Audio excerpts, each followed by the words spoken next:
conheci uma moça. E essa moça era de um terreiro de Umbanda. E ela era mãe de santo, dentro de uma favela. E eu vivi uma vida totalmente, né, fora do contexto que as pessoas vivem hoje, abaixo de zero mesmo. E nesse meio, eu lembro que o ocultismo começou da simples forma, objetos. É isso mesmo. Eu comecei me envolvendo no ocultismo a partir de um objeto. Eu gosto muito de anéis. E eu me lembro que eu passei numa banca e eu vi um anel e eu perguntei pro rapaz quanto que era aquele anel. Ele falou que esse anel não poderia, que esse anel já tinha sido uma moça consagrado.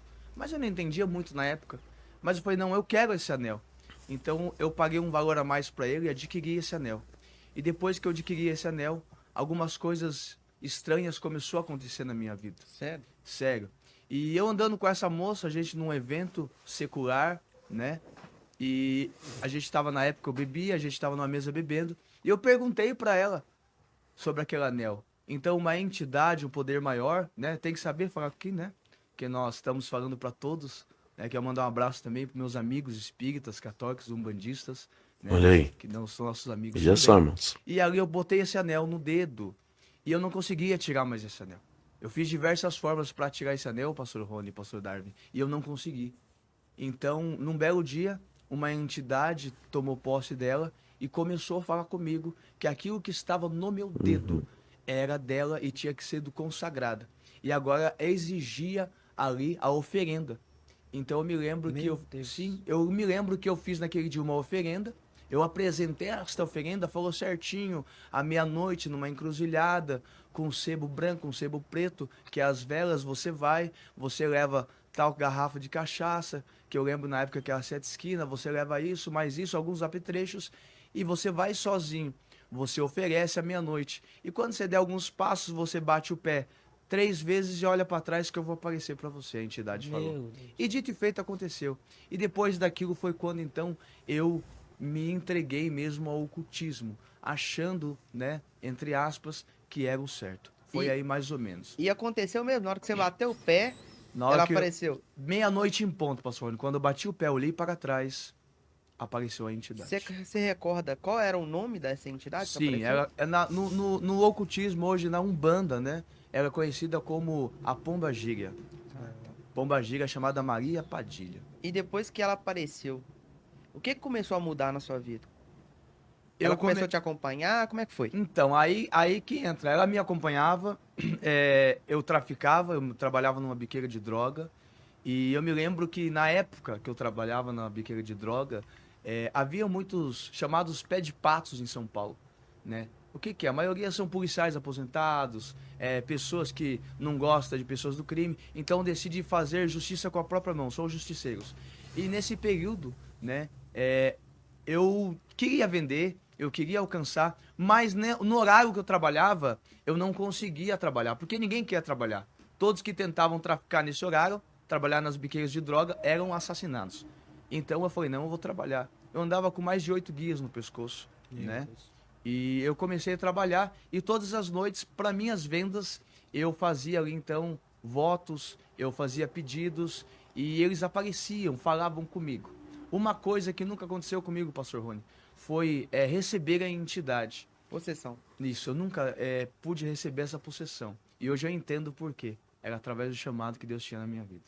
O que acontece? A gente estava na biqueira e a gente pulava em cemitérios para abrir corpos, caixões e tirar vísceras de pessoas, né? E muitas das vezes essas vísceras, pastor Rony e pastor Darby, as entidades pediam para a gente comer.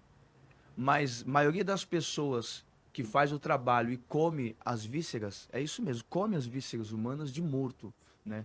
São pessoas incorporadas. Então, o meu trabalho, como eu não recebia, eu não poderia, né, se alimentar disso. Porque a pessoa incorporada, ela tá com a entidade.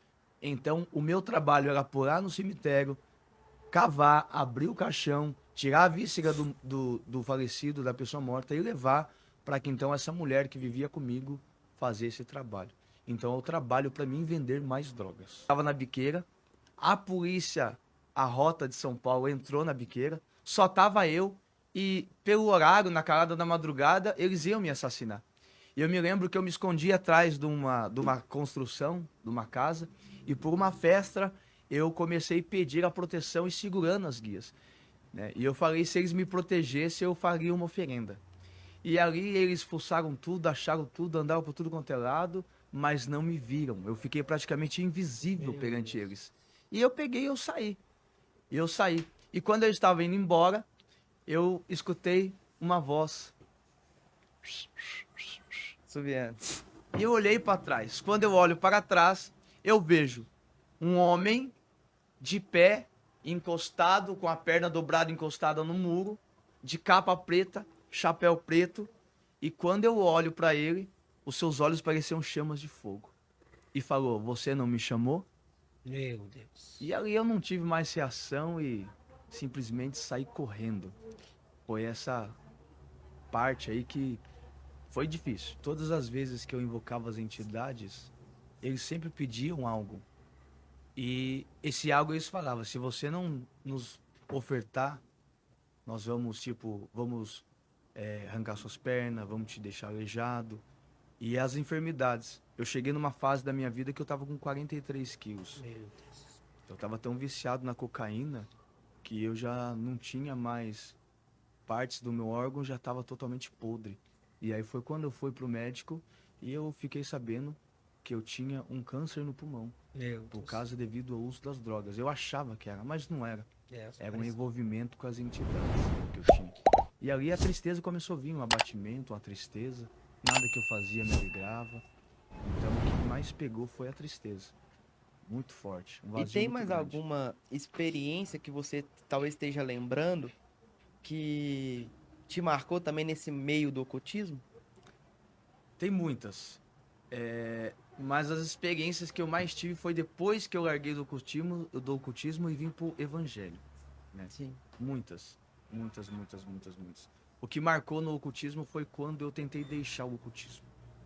Eu tentei deixar.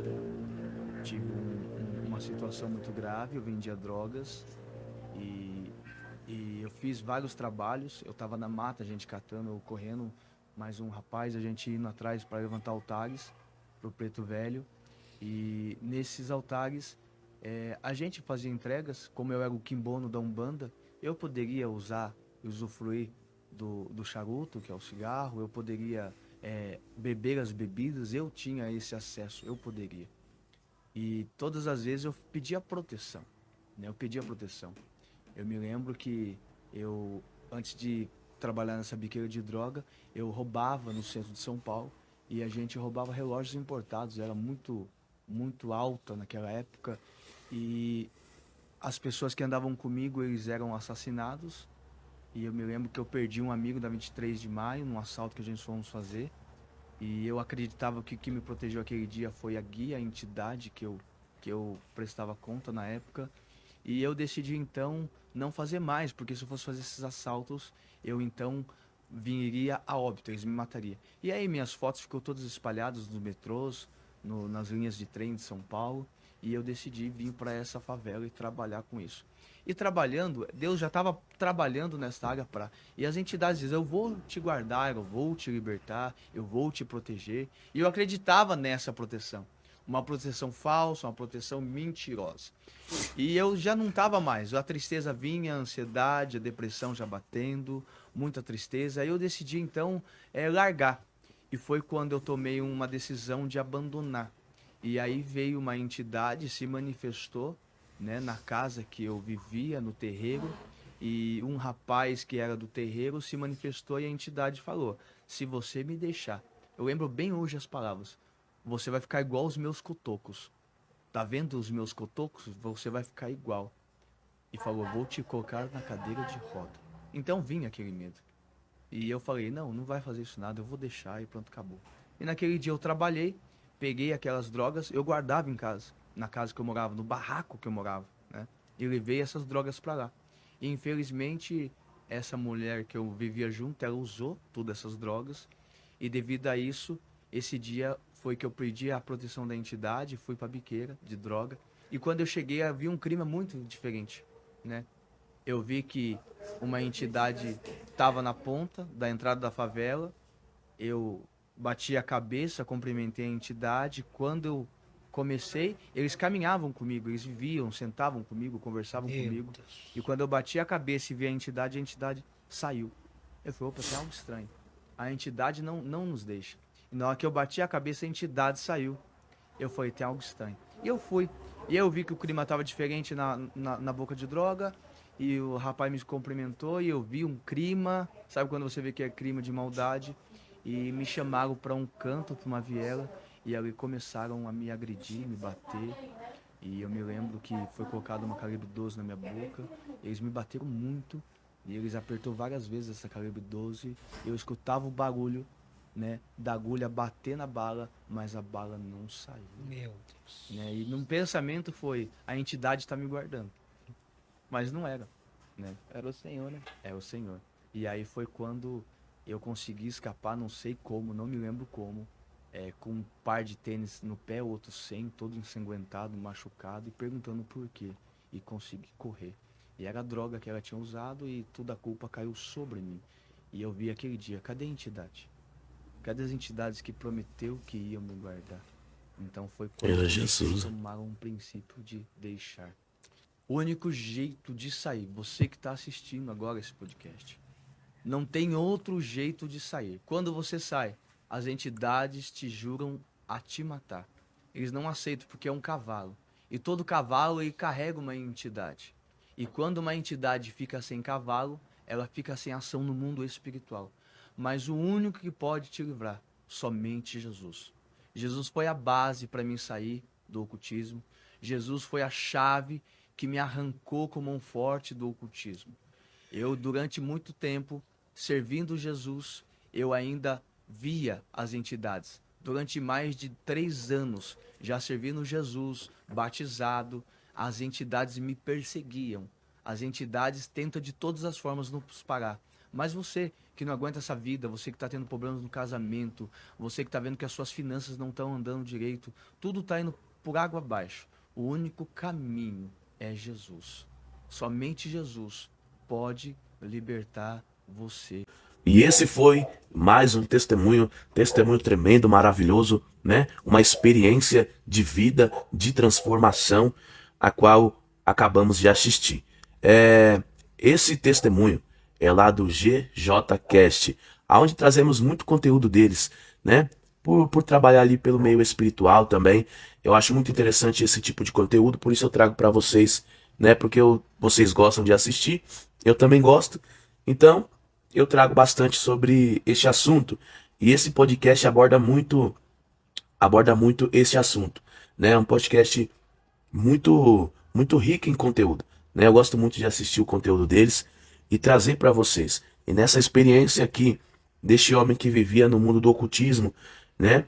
Que trabalhava em biqueira, vendia droga, e ali ele queria enriquecer, queria crescer naquilo, mas você vê ali o trabalhar de Deus. Quando Deus livrava ele achava que era os guia, mas era Jesus já trabalhando na vida dele, guardando ele. Então, um lindo testemunho, né, que nos traz uma lição, uma visão de vida e mais uma experiência que a gente consegue adquirir através da vida dele. E é muito importante, né, a gente ver esse tipo de história, ver esse tipo de vivência, porque às vezes isso foge um pouco da nossa realidade.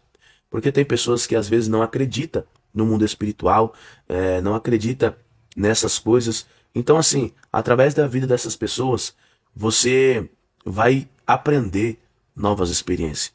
Então, por isso que eu acho interessante trazer esse tipo de conteúdo aqui para a página, certo? Se você gostou, curte, compartilha, tá bom? Nos siga e ativa o sininho de notificação, tá? Se você tem a sua opinião para deixar, deixa aqui nos comentários. Fala o que você achou desse conteúdo. Diga para mim se você gosta desse tipo de conteúdo e qual é o tipo de conteúdo que você mais gosta, que você quer que a gente traga aqui, tipo de testemunho, né? Que nós vamos estar trazendo para você assistir, tá? Fica na paz, que Deus abençoe sua vida e até o próximo vídeo.